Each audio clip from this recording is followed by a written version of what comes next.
Marcus Chin had always been an ordinary man living an extraordinary lie.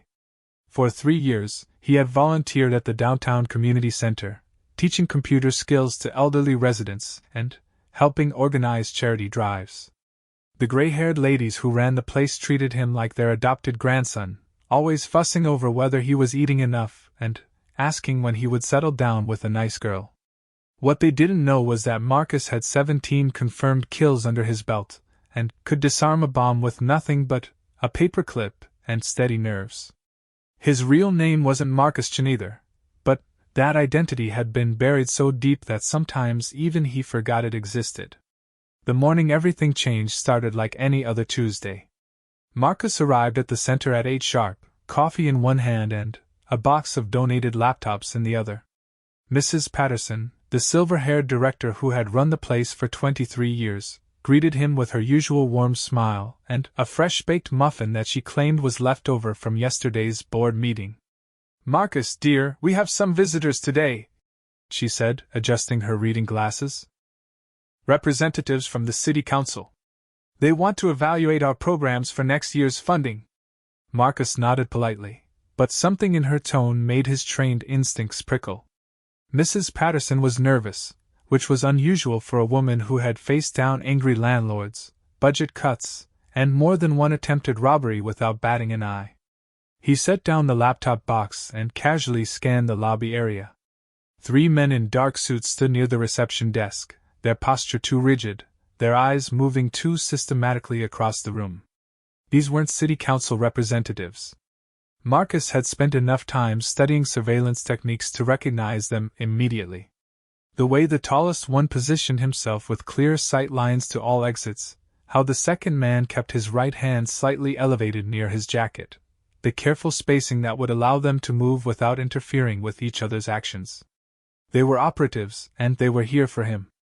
Marcus smiled at Mrs. Patterson and excused himself to set up the computer lab, his movements casual and unhurried. His mind, however, was racing through possibilities. Had his cover been blown? Was this a termination order or an extraction? The fact that they had come to his volunteer location rather than his apartment suggested they wanted to take him alive, which was either very good news or very bad news, depending on who was giving the orders. He had been out of the game for 3 years, ever since the disaster in Prague that had left half his team dead and forced him into early retirement. The agency had given him a new identity and a comfortable pension, with the understanding that he would disappear completely. No contact, no missions, no looking back. He had been Marcus Chin the volunteer for so long that he had almost convinced himself that his other life had been someone else's story. The computer lab was empty when he entered, the morning classes not scheduled to begin for another hour. Marcus moved to the supply closet in the back corner, his hands automatically finding the emergency kit he had hidden there on his first day. Old habits died hard, and even in retirement he had maintained certain precautions. The kit contained a secure phone, cash, fake identification, and a compact pistol that he had hoped never to use again. His fingers had just closed around the phone when he heard footsteps in the hallway. Multiple sets, moving with military precision. Marcus slipped the phone into his pocket and emerged from the closet with an armload of keyboards, playing the part of the helpful volunteer preparing for the day's classes. The 3 men entered the lab with Mrs. Patterson trailing behind them, her face pale with worry. The tallest operative, a man with steel-gray hair and cold blue eyes, stepped forward. "Mr. Chin," he said, his voice carrying the slight accent that Marcus recognized as Eastern European. "We need to speak with you privately." Marcus set down the keyboards and turned to face them, keeping his expression mildly confused. "I'm sorry, but I don't understand. Mrs. Patterson said you were from the city council?" The gray-haired man's lips curved in what might have been a smile if there had been any warmth behind it. "Mrs. Patterson was mistaken. We represent different interests." "Marcus," Mrs. Patterson said, her voice shaking slightly, "these men showed me badges, but they won't tell me what they want." "Should I call the police?" The second operative, younger with dark hair and a scar across his left cheek, stepped closer to Mrs. Patterson. His message was clear without him saying a word. "It's okay, Mrs. Patterson," Marcus said gently. "I'm sure this is just a misunderstanding. Why don't you go check on the morning setup in the main hall? I'll handle this." The elderly woman hesitated, clearly torn between leaving Marcus alone with these intimidating men and following his suggestion. Her maternal instincts warred with her survival instincts for a moment before she nodded reluctantly. "I'll be right down the hall if you need anything," she said, shooting a warning glare at the three men that would have been comical under different circumstances.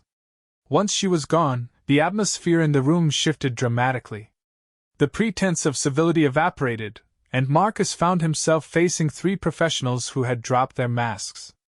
The gray-haired leader gestured for him to sit, but Marcus remained standing, keeping his weight balanced on the balls of his feet.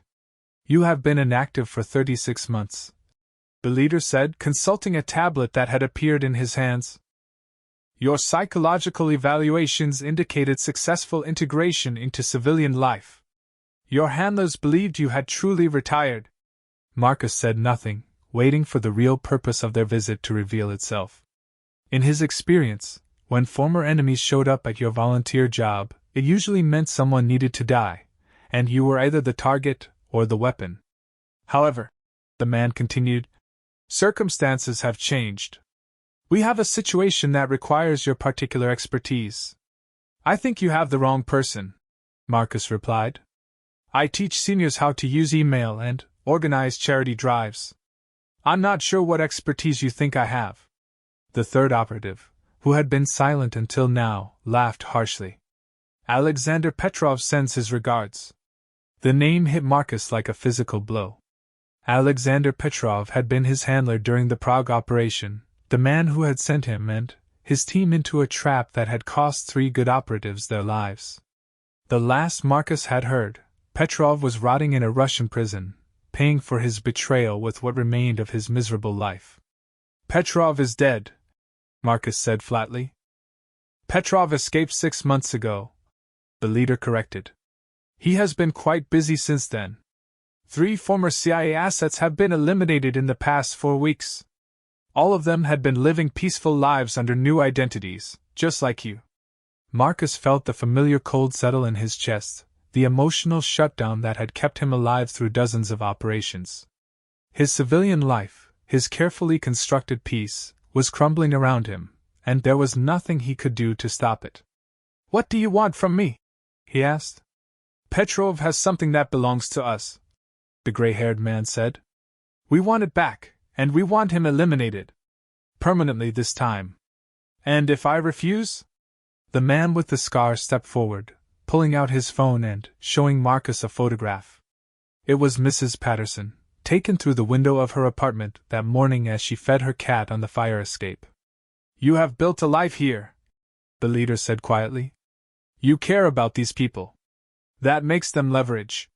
Marcus stared at the photograph, feeling the weight of 3 years of genuine relationships pressing down on him.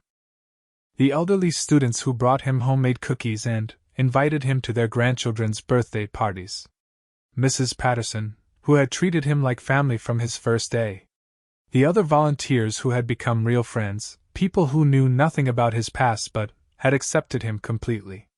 "Red Falcon is operational again," the leader said, using the code name that Marcus had thought was buried forever.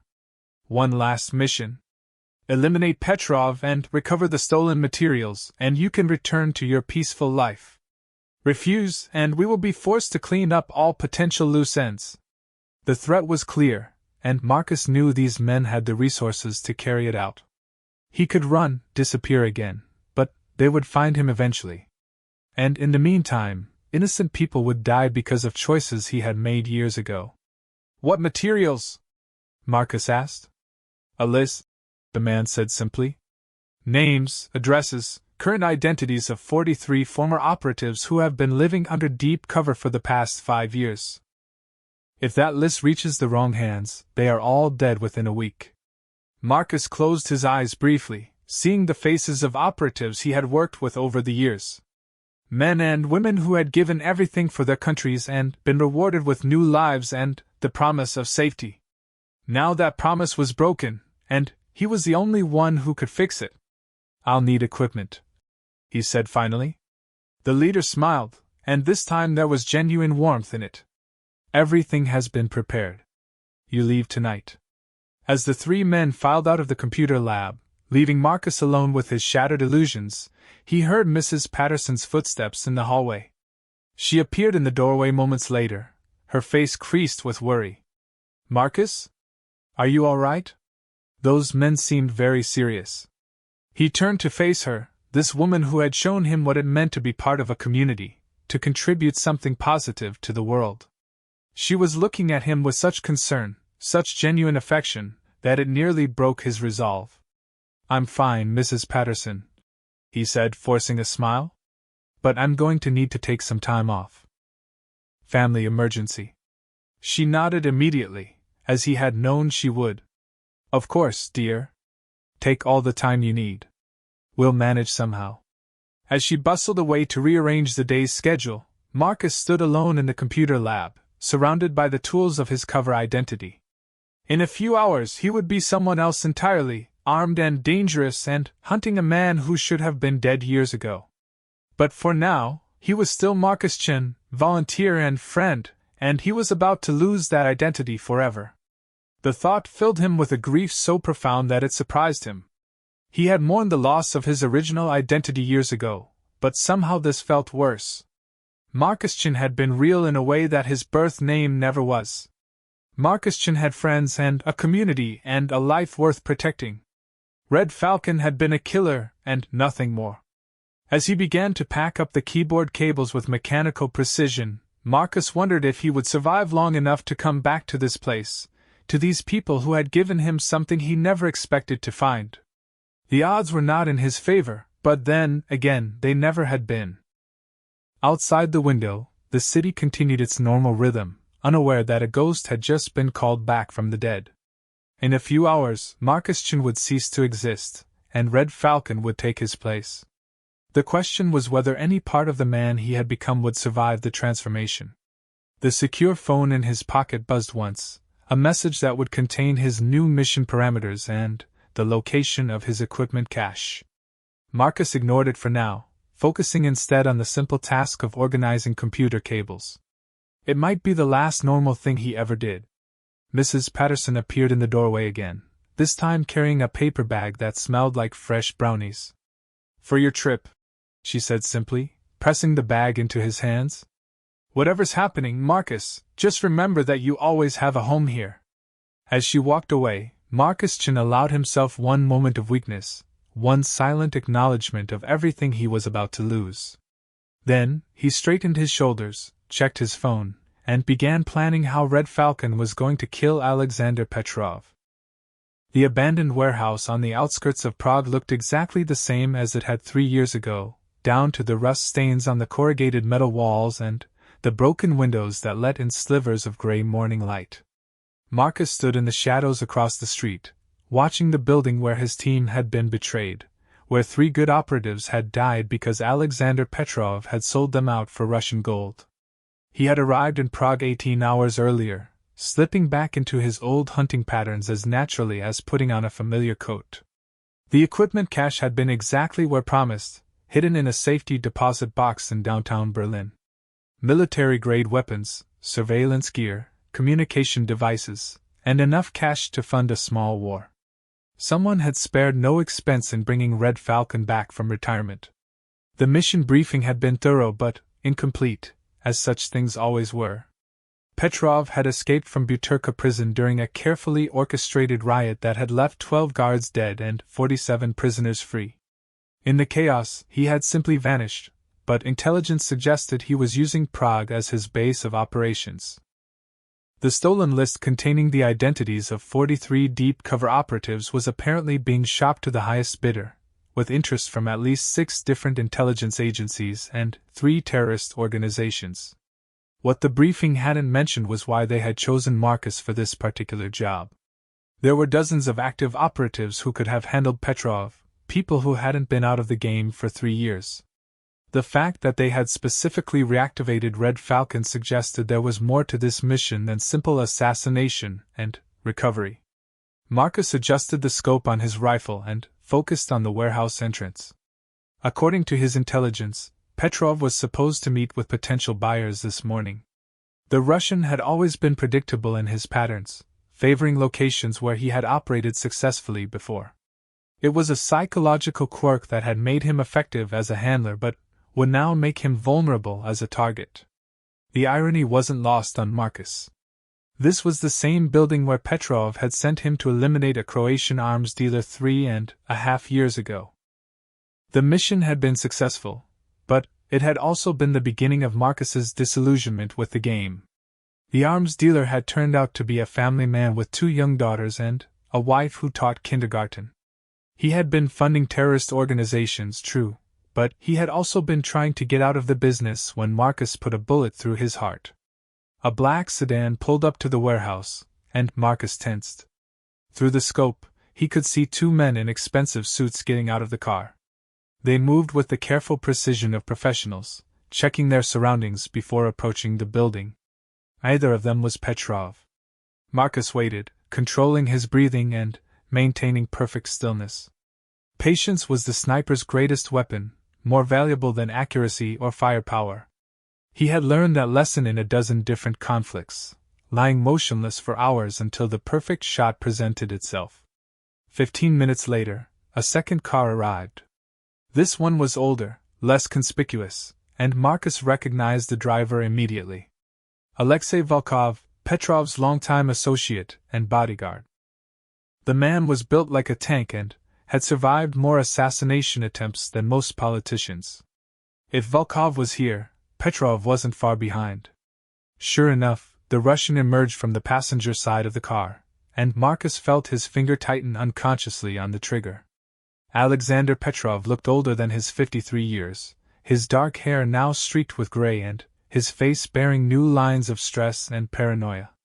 Prison had not been kind to him, but he still carried himself with the arrogant confidence that Marcus remembered. Through the scope, Marcus watched Petrov scan the street with practiced eyes before nodding to Volkov and entering the warehouse. It was a clean shot, less than 200 meters with minimal wind interference. Marcus could end this right now, put a bullet through Petrov's skull and complete half his mission before the man even realized he was being hunted. But something held him back. Years of operational experience had taught him to trust his instincts, and something about this situation felt wrong. The meeting location was too obvious, too convenient. Petrov was paranoid by nature and had just escaped from prison. Using a location with such personal significance to Marcus seemed like either incredible stupidity or a deliberate trap. Marcus lowered his rifle and reached for his radio, intending to call for additional surveillance support. The device was dead, showing no signal despite being fully charged that morning. That settled it. This was definitely a trap. He began packing his equipment with swift efficiency, his mind already calculating escape routes and contingency plans. The smart play was to abort the mission and regroup, but the faces of 43 operatives flashed through his memory. Every hour he delayed was another hour their lives hung in the balance. As Marcus prepared to leave his sniper position, movement in a building across the street caught his eye. A glint of metal in a third-floor window, there for just a moment before disappearing. Another sniper, positioned to cover the warehouse. Marcus cursed silently.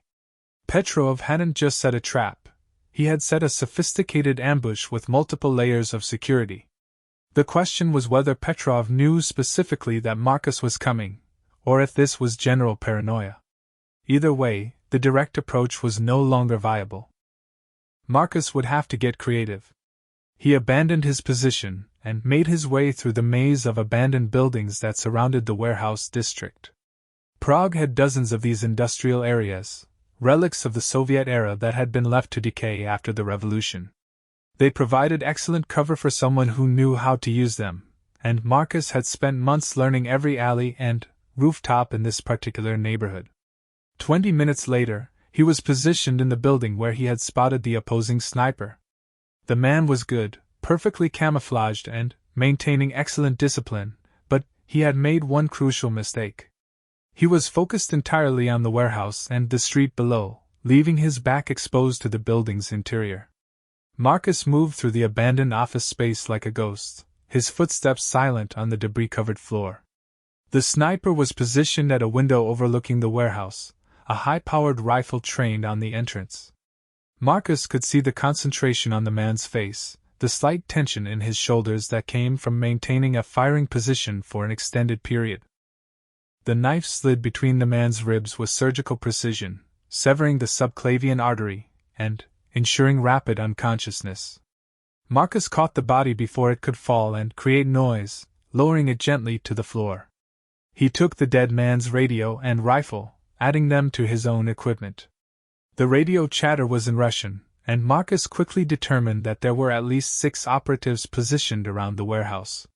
Petrov had brought serious firepower to this meeting, which suggested either extreme paranoia or definitive knowledge that someone was hunting him. Marcus needed to change the game.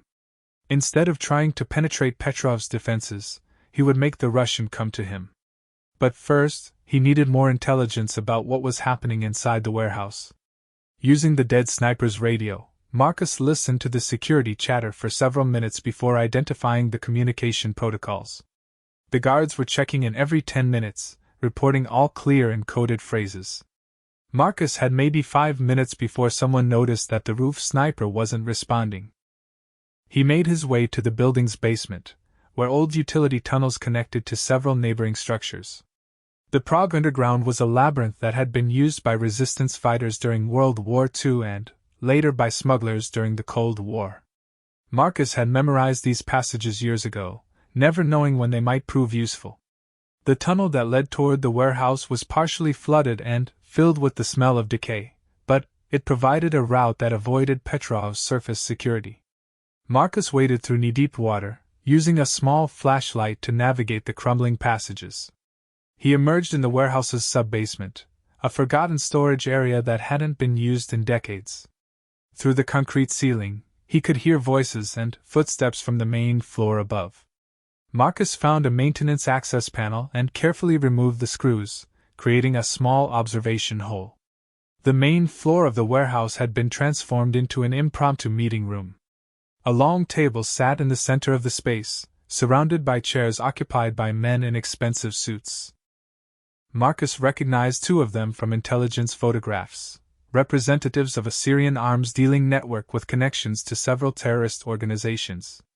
Petrov stood at the head of the table, looking very much in command of the situation. In front of him lay an open briefcase containing what appeared to be documents and electronic storage devices. The stolen list, no doubt, along with whatever other intelligence Petrov had acquired during his years as a double agent. "Gentlemen," Petrov was saying in accented English, "what you see before you represents the culmination of 15 years of careful intelligence gathering. 43 of the West's most valuable deep-cover assets, their real names, current identities, and exact locations. Some of them have been operating in your territories for years, completely undetected." One of the buyers, a thin man with a carefully trimmed beard, leaned forward. "And you can guarantee the accuracy of this information?" Petrov smiled coldly. "I handled many of these operatives personally. I know their psychological profiles, their operational patterns, their weaknesses. This isn't just a list of names and addresses. This is a complete dossier on how to capture or eliminate each target effectively." Marcus felt his blood run cold. This was worse than he had imagined. Petrov wasn't just selling identities, he was providing a comprehensive guide to destroying an entire network of deep-cover operatives. People like himself, who had sacrificed everything to serve their countries and had been promised safety in return. The bidding began in earnest, with representatives from different organizations making increasingly aggressive offers. Marcus listened with growing horror as the price for 43 lives climbed higher and higher. By the time the auction concluded, Petrov had extracted commitments for over $10 million from multiple buyers. "Of course," Petrov continued, "given the sensitive nature of this information, I will be providing copies to all successful bidders. Competition between your organizations should make the elimination process more efficient." The buyers laughed appreciatively, but Marcus could see the calculation in their eyes. They were already planning to double-cross each other once they had the information in hand. As the meeting began to break up, Marcus heard his own code name mentioned. "There is one complication you should be aware of," Petrov said casually. "Red Falcon has been reactivated." The name sent a visible chill through the room. Even among international criminals and terrorists, Marcus's reputation preceded him. "I thought Red Falcon was dead," one of the buyers said nervously. "Retired," Petrov corrected. "But apparently someone has convinced him to take one last job. My sources suggest he is here in Prague, hunting me." "That's unfortunate for you," the bearded man said with a shrug. "But our business is concluded. Your personal problems are not our concern."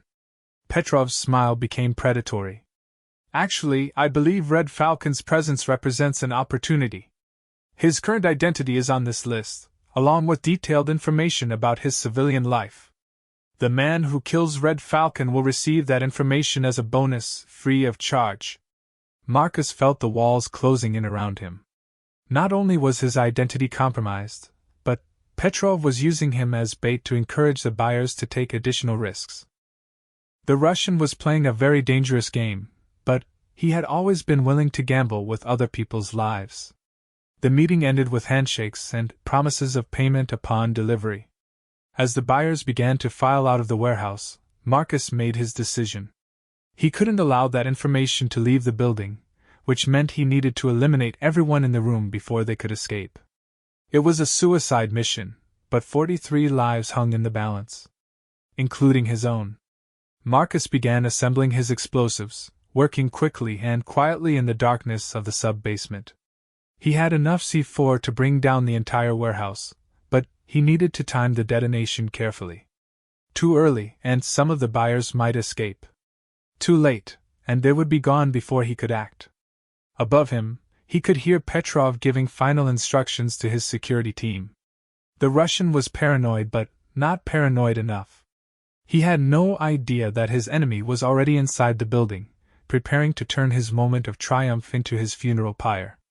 Marcus attached the detonator and set the timer for 60 seconds. It would take him at least 30 seconds to reach a safe distance, assuming he could get past Petrov's security without being detected. The margin for error was practically non-existent, but that had never stopped him before. As he prepared to leave the sub-basement, Marcus heard footsteps on the stairs leading down from the main floor. Someone was coming to check the lower levels, probably as part of Petrov's final security sweep. Marcus drew his pistol and waited in the shadows, counting down the seconds until the explosion that would end his mission one way or another. The footsteps belonged to Volkov, and the big Russian was carrying a military-grade assault rifle. He moved carefully through the basement, checking corners and potential hiding spots with professional thoroughness. Marcus had 30 seconds before the charges detonated, and Volkov was positioned directly between him and the only exit. There was no choice but to engage. Marcus stepped out of the shadows and put 3 rounds center mass into Volkov's chest. The big man went down hard, but not before getting off a burst of automatic fire that echoed through the warehouse like thunder. Above, Marcus could hear shouts and running footsteps as Petrov's security team responded to the gunfire. He had maybe 15 seconds before the explosion, and the entire building was now alert to his presence. Marcus ran for the tunnel entrance, abandoning stealth for speed. Behind him, he could hear voices shouting in Russian and the sound of boots pounding down the basement stairs. Someone was shooting, bullets sparking off the concrete walls around him. He reached the flooded tunnel with 5 seconds to spare, diving into the murky water just as the world exploded behind him. The blast wave traveled through the underground passages like a subway train, picking Marcus up and slamming him against the tunnel walls with bone-crushing force. Water and debris rained down from the ceiling as secondary explosions echoed through the warehouse above. Marcus fought his way to the surface of the flood water, gasping for air and checking himself for serious injuries. His ears were ringing, and he could taste blood, but nothing seemed to be broken. When he finally emerged from the tunnel system 3 blocks away, the warehouse was a pillar of fire visible across half of Prague. Emergency vehicles were already converging on the scene, their sirens adding to the chaos of the moment. Marcus allowed himself a moment of satisfaction. The list was destroyed, along with Petrov and anyone who had been planning to buy the information. 43 operatives would live to see another day, and the network would remain secure. But, as he watched the flames consume the warehouse, Marcus realized that something was wrong. The explosion had been too clean, too complete. In his experience, no plan ever worked exactly as intended, especially when it involved killing experienced operatives who knew they were being hunted. His phone buzzed with an encrypted message. "Nice try, Red Falcon. But I'm afraid reports of my death have been greatly exaggerated. Check your email for details about your next performance. AP." Marcus felt his blood turn to ice. Somehow, Alexander Petrov had survived the explosion. Which meant the mission was far from over, and the game was about to become much more deadly. Marcus stared at his laptop screen in the cramped hotel room, reading Petrov's message for the 5th time. The email contained detailed photographs of the Prague Community Center, timestamped from that morning. Mrs. Patterson was clearly visible in several shots, along with other volunteers and elderly students that Marcus had grown to care about. The message was simple and devastating. "You destroyed my merchandise, so now I will destroy yours. Every person in these photographs will die unless you surrender yourself within 24 hours. Come alone to the coordinates I'm sending, or watch your precious civilians pay for your interference." Marcus closed the laptop and walked to the window, looking out at the Prague skyline. Somewhere in this ancient city, a man who should have been dead was planning to murder innocent people as revenge for a failed business transaction. The logical part of Marcus's mind understood that this was exactly what Petrov wanted, to trade the lives of many for the life of one. But logic was a poor defense against guilt, and Marcus knew he could never live with himself if Mrs. Patterson died because of his choices. His secure phone rang, displaying a number he didn't recognize. Marcus answered without speaking, waiting for the caller to identify themselves. "Red Falcon," a familiar voice said. It was the gray-haired operative who had recruited him back into the game. "We have a problem." "Petrov survived," Marcus said simply. "Yes. And he's made contact with several terrorist organizations who are very interested in acquiring you alive. It seems your reputation has made you quite valuable as a potential asset or bargaining chip." Marcus felt a bitter laugh escape his lips. "So I'm being hunted by my own side and the enemy. Is there anyone left who doesn't want me dead or captured?" "The 43 operatives whose lives you saved this morning," the voice replied. "And the intelligence communities of 6 different nations who are very grateful for your service. But gratitude doesn't stop bullets. What about the people Petrov is threatening?" There was a long pause before the man answered. "Acceptable losses. The mission parameters remain the same. Eliminate Petrov and ensure the complete destruction of any remaining intelligence materials. Your personal attachments are not our concern." The line went dead, and Marcus threw the phone against the wall with enough force to shatter the screen. He had expected as much from his handlers, but it still stung to have it confirmed so bluntly. In their world, civilians were always expendable, especially when weighed against operational security. Marcus began packing his equipment, his movements methodical and precise. He would go to meet Petrov, but not as a lamb to the slaughter. If the Russian wanted to play psychological warfare games, Marcus would show him what 3 years of civilian life had taught him about the value of innocent lives. The coordinates led to an abandoned monastery on the outskirts of Prague, a medieval structure that had been partially destroyed during World War II and never rebuilt. Marcus arrived 2 hours before the scheduled meeting time, using the daylight to scout the location and identify potential threats. The monastery sat on a hill overlooking the Vltava River, its crumbling walls and broken towers providing excellent sight lines in all directions. It was a defensible position, which meant Petrov had chosen it carefully. The Russian was many things, but he had never been careless about his personal security. Marcus identified at least 8 different sniper positions within the monastery grounds, along with multiple escape routes and choke points where ambushes could be established.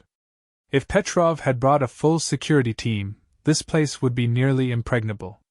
But Marcus had advantages that Petrov didn't know about.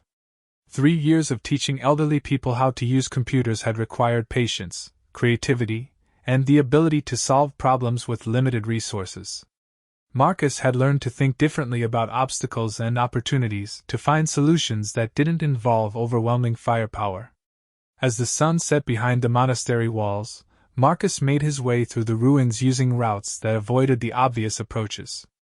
He had cached weapons and explosives in several locations around the perimeter, preparing for multiple contingencies depending on how the confrontation unfolded. The main chapel was where Petrov would expect him to appear, so Marcus avoided it entirely.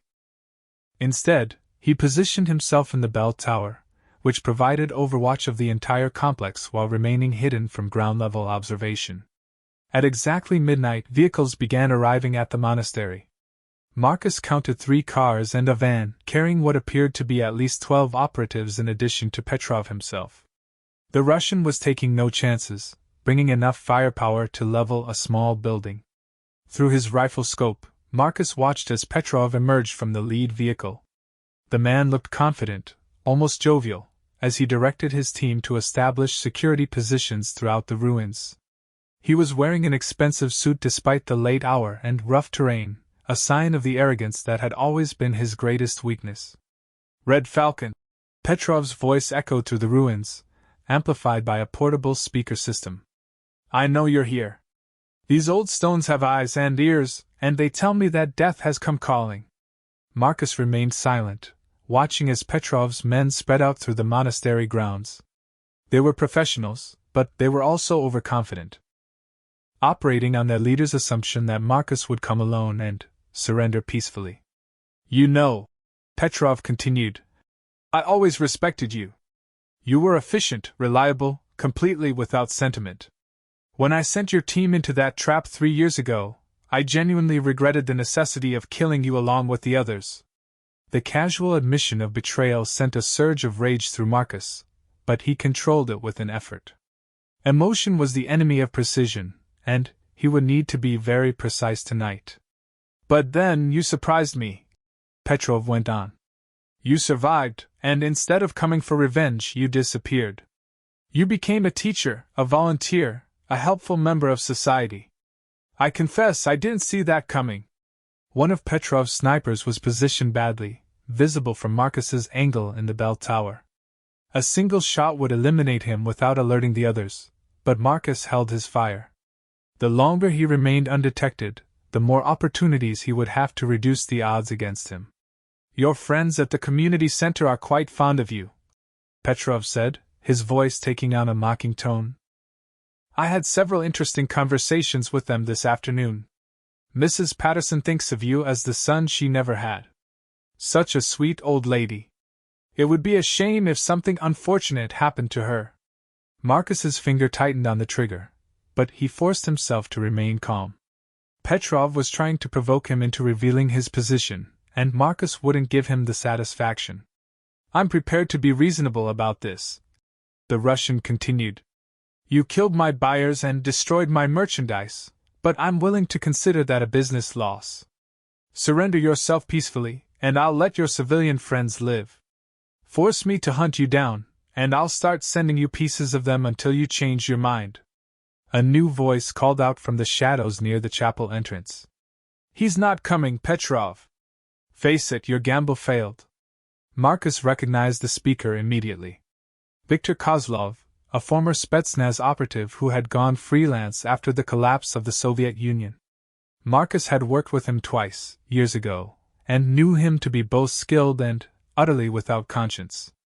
"Patience, Victor," Petrov replied. "Red Falcon is here. He's too sentimental to abandon his precious civilians, but too professional to walk into an obvious trap. He's waiting for the right moment to act." Marcus smiled grimly. Petrov understood him better than he had expected, which would make this confrontation more challenging. But the Russian had also revealed crucial intelligence about his own mindset. He was expecting Marcus to try to rescue the hostages, which meant he had prepared for a defensive engagement rather than an offensive one. "You have 1 hour," Petrov announced. "If you haven't shown yourself by then, I'll assume you've decided that your friends' lives aren't worth saving." My people in the city have their instructions. Marcus checked his watch and began moving through the bell tower's internal structure. He had memorized the layout during his afternoon reconnaissance, identifying several routes that would allow him to reach different parts of the monastery without being detected. The first sniper died quietly, Marcus's knife opening his throat before he could cry out. The second required more creativity, a carefully thrown stone creating a distraction that allowed Marcus to approach from an unexpected angle. By the time Petrov's security team realized they were under attack, 3 of their number were already dead. "He's here!" Victor's voice echoed through the ruins. "Southeast tower, possibly moving toward the chapel." Marcus was already gone, having anticipated that Victor would correctly identify his location from the pattern of missing check-ins. But the misdirection served its purpose, drawing several of Petrov's men away from their defensive positions and toward an empty building. The monastery's underground crypt provided access to most of the complex through forgotten passages that predated the current structure by several centuries. Marcus moved through the darkness like a ghost, emerging in unexpected locations to eliminate targets before melting back into the shadows. By the time Petrov realized what was happening, his 12-man security team had been reduced to 6, and the survivors were beginning to show signs of panic. Professional or not, being hunted through ancient ruins by an invisible enemy was enough to shake anyone's confidence. "Victor!" Petrov's voice carried a note of genuine concern for the first time that night. "Establish a perimeter around the chapel. Everyone else, fall back to defensive positions. He's picking us off one by one." Marcus smiled as he listened to the radio chatter from his position beneath the altar. Petrov was reverting to standard defensive protocols, which meant he was losing control of the tactical situation. Fear was beginning to override training, and frightened operatives made mistakes. The next phase of Marcus's plan required him to take a calculated risk. He activated one of the explosive charges he had planted earlier, bringing down a section of wall near the monastery's eastern entrance. The blast would suggest that he was attempting to breach the perimeter, drawing attention away from his actual position. Victor fell for the deception, leading half the remaining team toward the explosion site while ordering the others to maintain their positions around the chapel. Marcus waited until they were committed to their movement before emerging from the crypt directly behind Petrov's position. The Russian was standing in the center of the chapel, protected by 2 bodyguards and maintaining radio contact with his scattered forces. He looked older in person than he had through the rifle scope, stress and paranoia having taken their toll over the past few months. Marcus put bullets through both bodyguards before they realized he was there, the suppressed rifle making barely more noise than a whisper in the ancient space. Petrov spun around, his hand moving toward his weapon, but Marcus was already pointing the rifle at his chest. "Hello, Alexander," Marcus said quietly. "We need to talk." Petrov's face showed surprise, then calculation, then resigned acceptance. "Red Falcon. I wondered when you would make your appearance. Call off your people in the city," Marcus ordered. "The civilians are not part of this." Petrov laughed, the sound echoing off the chapel's crumbling walls. "You think this is about revenge? About settling old scores? You're more naive than I thought." "Then, what is it about?" "Money," Petrov said simply. "A great deal of money. The intelligence I sold today was just the appetizer. The main course is standing right in front of me." Marcus kept the rifle trained on Petrov's center mass while processing this information. "I'm worth more alive than dead?" "Much more," Petrov confirmed. "Several organizations have expressed interest in acquiring you intact. The bidding war has been quite intense. And the list of operatives? Destroyed when you blew up my warehouse," Petrov admitted. "But that was always a secondary concern. You were the primary objective from the beginning." Marcus felt the pieces clicking into place. The convenient intelligence about Petrov's location, the trap that had been too obvious to be accidental, the reactivation of Red Falcon for a mission that could have been handled by active operatives. He had been manipulated from the very beginning. "Your former handlers sold you out," Petrov continued, seemingly reading his thoughts. "They needed a way to eliminate some embarrassing loose ends while making a profit. You were the perfect solution. Then, this has all been for nothing, Marcus said. Not for nothing, Petrov replied. For $10 million split between myself and your former employers. Quite a tidy sum for what amounts to a simple kidnapping. Marcus was about to respond when gunfire erupted from outside the chapel. Victor's voice crackled over the radio, reporting contact with unknown hostiles approaching from multiple directions. Someone else had entered the game, and Marcus had a sinking feeling that he knew who it was. Ah, Petrov said with genuine pleasure. Right on schedule. My buyers have arrived to collect their merchandise. As the sound of automatic weapons fire intensified outside, Marcus realized that his mission had just become infinitely more complicated. He was trapped in a medieval monastery with a Russian traitor, surrounded by hostile forces, and facing the possibility that everyone he had trusted had betrayed him. But at least now he knew the truth. And sometimes the truth was enough to build a plan around, even when that plan involved fighting his way through a small army of international criminals who wanted to sell him to the highest bidder. Marcus smiled grimly and adjusted his grip on the rifle. The night was far from over, and Red Falcon still had work to do. The gunfire outside the chapel intensified, and Marcus could hear Victor's team engaging multiple targets from at least 3 different directions. Whoever had arrived at the monastery had come in force, and they weren't interested in negotiating. You seem to have upset someone, Marcus observed, keeping his rifle trained on Petrov while listening to the tactical situation developing beyond the ancient walls. Petrov checked his watch with casual indifference. Actually, this is going exactly according to plan. The buyers I contacted aren't known for their subtlety. They prefer to take what they want rather than pay for it. So you're planning to double-cross them? I'm planning to let them eliminate my remaining security personnel while I slip away with the Rio prize, Petrov replied, gesturing toward Marcus. You're worth far more than the $10 million they offered. The bidding war I mentioned is still ongoing. Marcus processed this information while tracking the movement of the battle outside.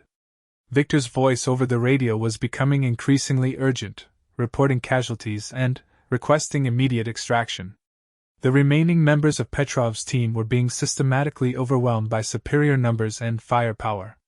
There's just one problem with your plan, Marcus said. Which is?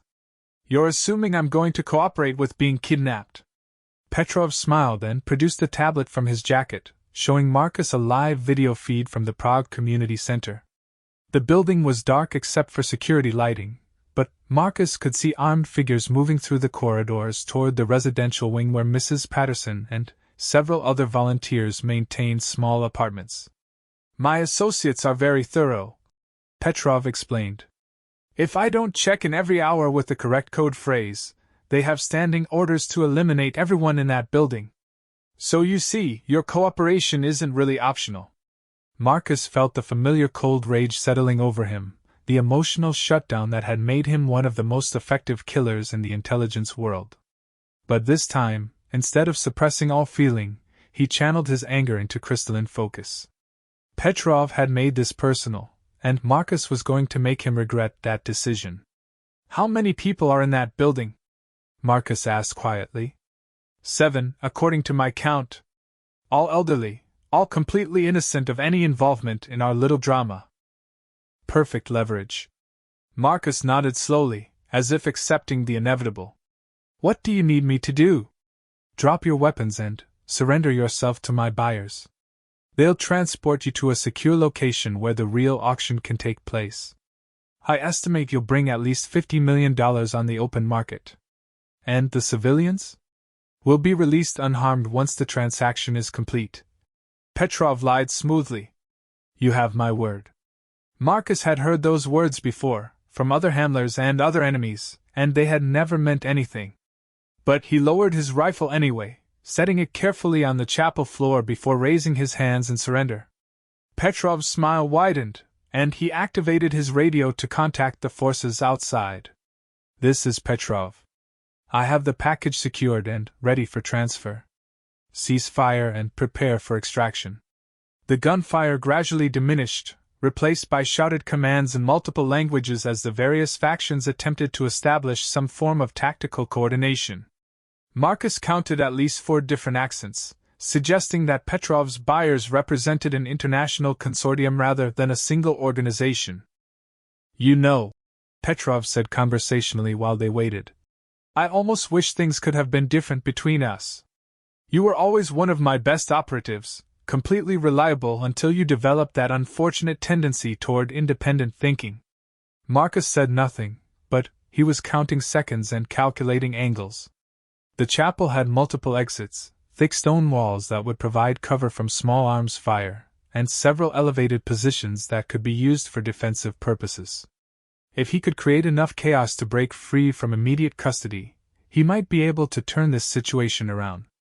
Heavy footsteps echoed from the chapel entrance, and 6 men in tactical gear entered with weapons raised. Their equipment was military grade, and their movements spoke of professional training and combat experience. These weren't street criminals or amateur terrorists.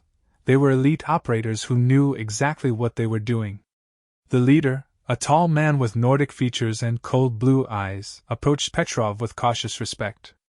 "The perimeter is secure," he reported in accented English. "But we lost 3 men to your security team."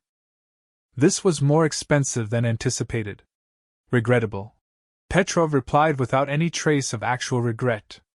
"But the primary objective has been achieved. Red Falcon is ready for transport." The Nordic leader studied Marcus with professional interest, taking in his stance, his physical condition, and his apparent compliance. "He doesn't look like much. Are you certain this is the right individual?" "Show him," Petrov ordered. Marcus didn't resist as one of the operatives roughly searched him, removing backup weapons, communication devices, and various pieces of equipment. They were thorough but not careful, treating him as a secured prisoner rather than a potentially dangerous enemy. The Nordic leader examined Marcus's identification and equipment with growing satisfaction. "Yes, this appears to be authentic. My principals will be very pleased." "Excellent," Petrov said.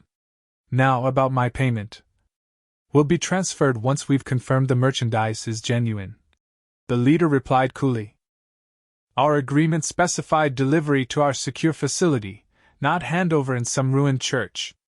Marcus could see the tension building between the two sides, the natural mistrust that existed between temporary allies with competing interests. This was the opening he had been waiting for. "You're making a mistake," Marcus said quietly, speaking for the first time since the buyers had arrived. The Nordic leader turned to him with mild interest. "Oh? And what mistake would that be?" "You're assuming that Alexander Petrov can be trusted to honor his agreements. In my experience, that's never been one of his strengths." Petrov's face darkened, but the leader held up a hand to silence him. "Continue," he told Marcus. 3 years ago, Petrov sold out an entire CIA operation to Russian intelligence," Marcus explained. 5 operatives died because he decided to maximize his profit rather than honor his commitments.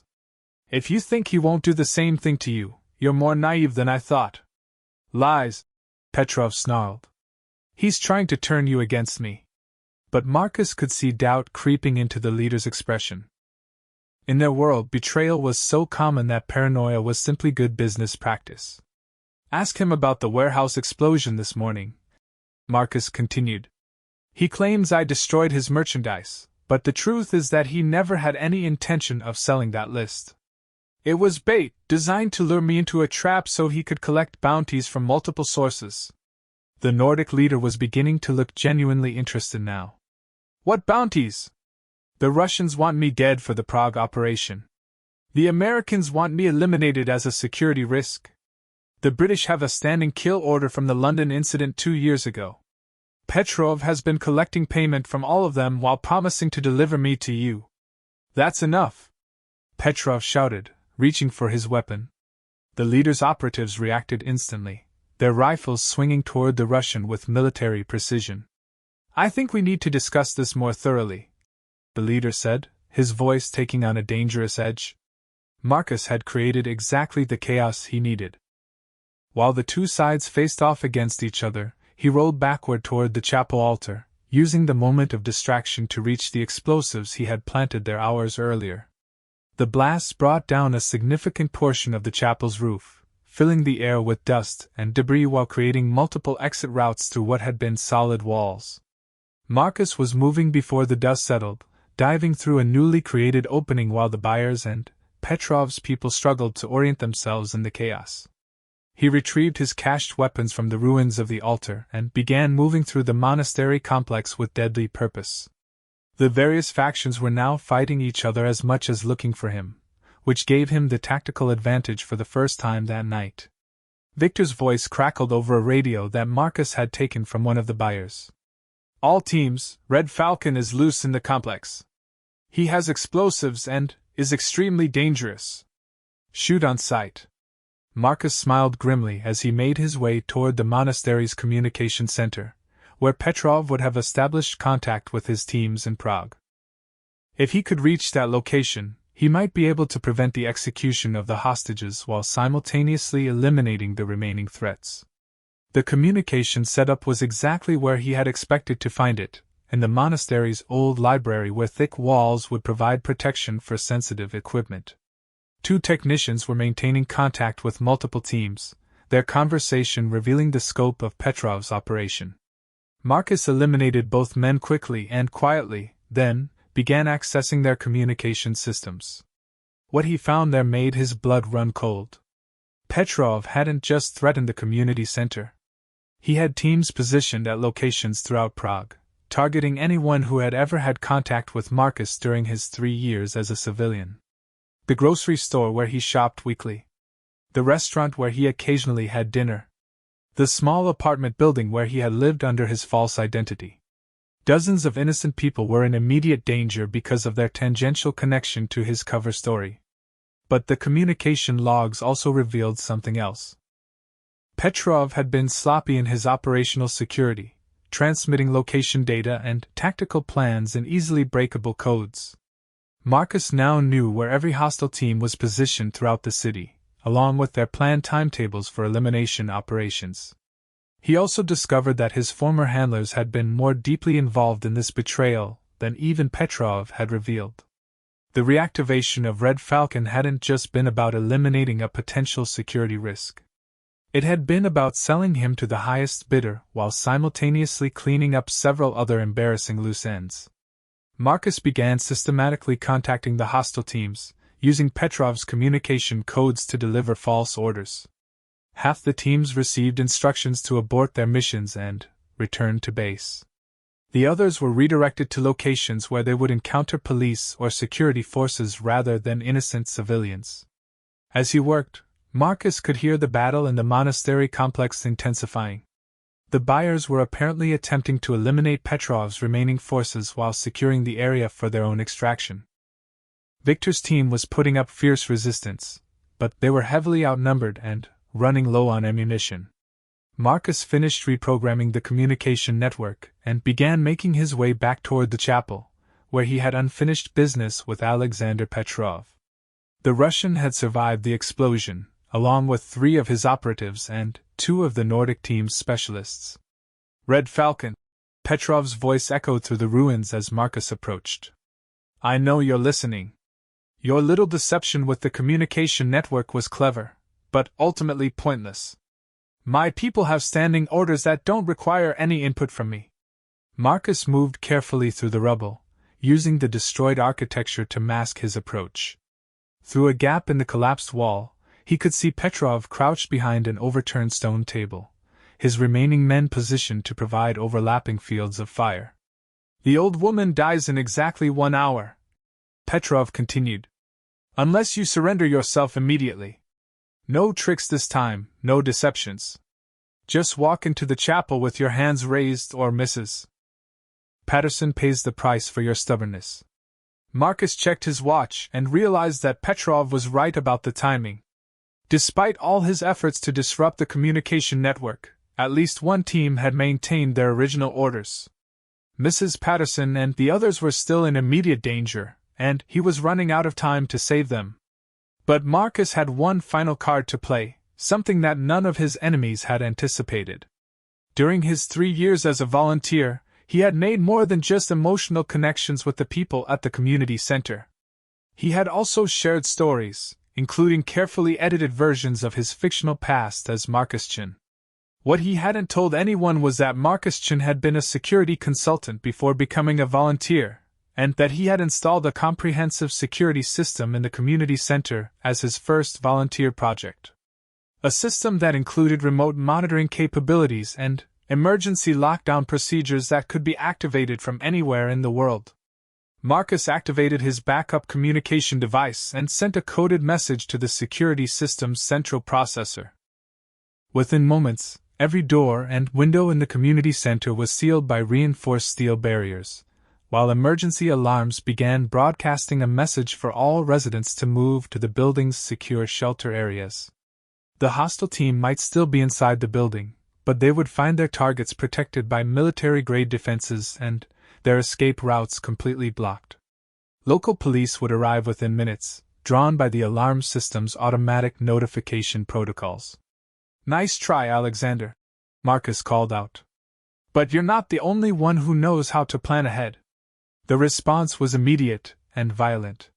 Petrov's remaining operatives opened fire in his direction, their bullets sparking off stone and metal as they tried to suppress him. Marcus rolled away from the gunfire, using the ruins' irregular layout to stay ahead of their targeting. But as he moved, Marcus heard something that made his blood freeze.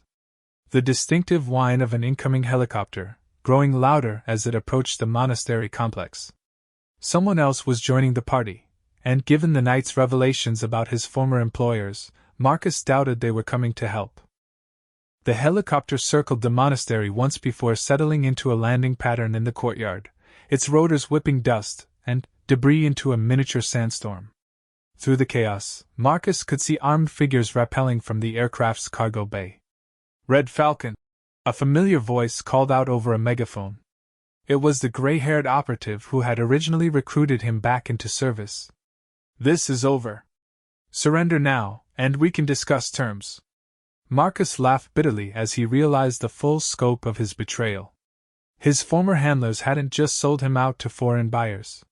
They had apparently decided to cut out the middleman entirely and collect the bounty themselves. Which meant that everyone in the monastery complex was now his enemy, and he was completely on his own. It was a familiar feeling, but not a comfortable one. Marcus checked his remaining ammunition and explosives, calculating his chances of fighting his way out against overwhelming odds. The math wasn't encouraging, but he had been in worse situations before. And this time, he had something to fight for beyond mere survival. Mrs. Patterson and the others at the community center represented everything good that Marcus had discovered during his 3 years as a civilian. They had shown him what it meant to be part of something larger than himself, to contribute positively to the world rather than simply eliminating threats within it. If he died tonight, at least he would die protecting people who had never asked for anything more than friendship and kindness in return. Marcus Chin the volunteer would have looked for a peaceful solution, a way to negotiate and compromise until everyone could walk away satisfied. But Red Falcon had never been interested in compromise. And tonight, Red Falcon was going to remind everyone why that particular name still caused nightmares in intelligence circles around the world. The monastery erupted in gunfire as multiple factions began engaging each other in earnest, each group convinced that they were the rightful owners of the prize represented by Marcus's capture or elimination. In the chaos of competing objectives and conflicting loyalties, Marcus found the opportunity he needed to begin his counterattack.